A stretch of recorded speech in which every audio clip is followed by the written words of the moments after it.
So Brian Lohnes is all worked up over all the American stuff here. I'm finding all the weirdo, oddball crap here up at Gates Salvage in where is this? Hardwick, Vermont.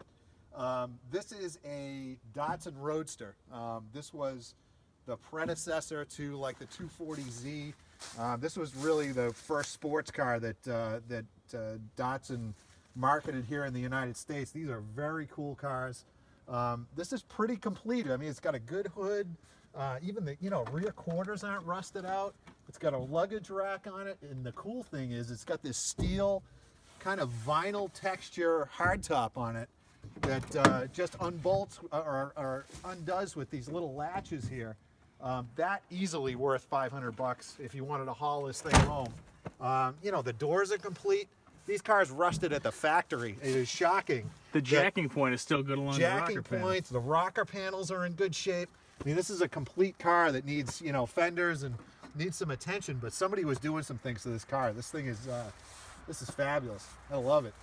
Oh, and we should mention that it's stacked on top.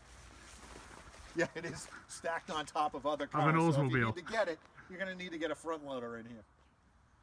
All right, hold on. Let me just check myself in the mirror here. We got a 1968, 69, no, earlier than that, 65, 66 Ford pickup, four-wheel drive with a 300 cubic inch six-cylinder. It's a 250 too, so this was a real heavy-duty plow truck.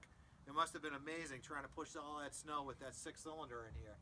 But, a truck like this, it's pretty complete. There's floors underneath my feet and everything. This cab, probably easily a $500 cab, I would think, to put on another truck. Axles are under it. Axles, looks like, I don't know what the frame looks like, but it's got your visors here. The vinyl has come right off the visors. It's just a piece of cardstock now, but the doors are good. The rear glass is in good shape. I mean, there's all salvageable stuff here. I don't know. I could stay around here for days. This place is awesome. So we are in my Brian Nirvana section of the wrecking yard here. Is Craig Fitzgerald from Best Ride and I have been walking around checking this thing out, this whole place out.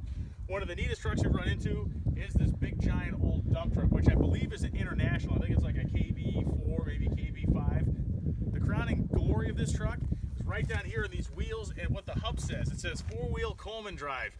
Today, it is obviously very common to see a dump truck driving around your town, plowing the roads or something with four-wheel drive. But when this truck was built, very few manufacturers, no pickup truck manufacturers, and certainly no big truck manufacturers actually produced a four-wheel drive truck on the line. So there was companies like Coleman, Marmon Harrington, Napco, and others that built these four-wheel drive conversions. So they would have taken the factory beam axle out and swapped all their stuff in. I'm not sure what's living under this truck, so I'm not going to go under there, but I can guarantee you the transfer case in this thing is probably about the size of a Volkswagen and weighs twice as much. These wheels and the hubs here are like cast iron, and they probably weigh more, again, than a Volkswagen. But it's the 8-lug performance Pontiac style wheel on this one, which is a great option to have. But check this thing out. The town of Lancaster ran this truck for years and likely has a big gas motor in it, and it does. Big giant gas inline 6 in the front. And again, solid steel. Somebody who's a truck enthusiast, get a hold of this thing and restore it to be beautiful, and that four-wheel drive sets it apart from the rest. That's cool.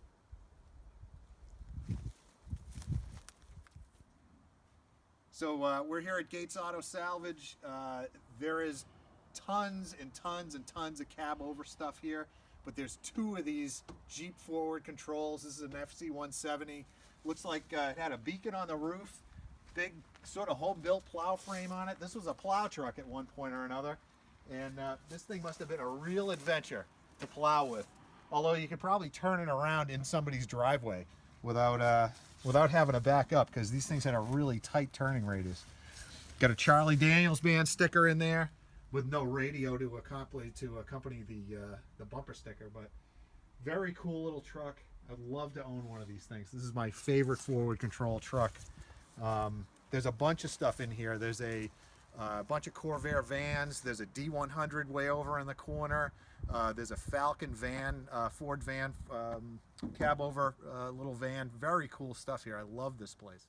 Yeah. So Brian saw this stuff and he said, "What is that? Wheels from a railroad car?" Brian, this is Vermont. This is a ski lift. This is all aluminum. all of this stuff, this big pile, must have been the ski lift at one of the ski areas around here, as evidenced by the tracks from a snowmobile as well. But this stuff is all aluminum. There's all the chairs right there, all chrome steel. The first real chairlift was built right here in Vermont, about 100 miles south of here at Mount Snow. A guy named Orla Larson, who was also the guy who developed the Rokon two-wheel drive motorcycle. They used to build those in Wilmington, Vermont too. This is a really cool thing to see. You know, it's just a big pile of stuff, but I don't know, it brought a lot of people up the mountain over the years, I'm sure. I'm wondering if it came from Stowe maybe, which is not too far off. But yeah, this is the whole setup. If you want to start your own ski mountain, you come right up here and look at those bearings. Still work like new.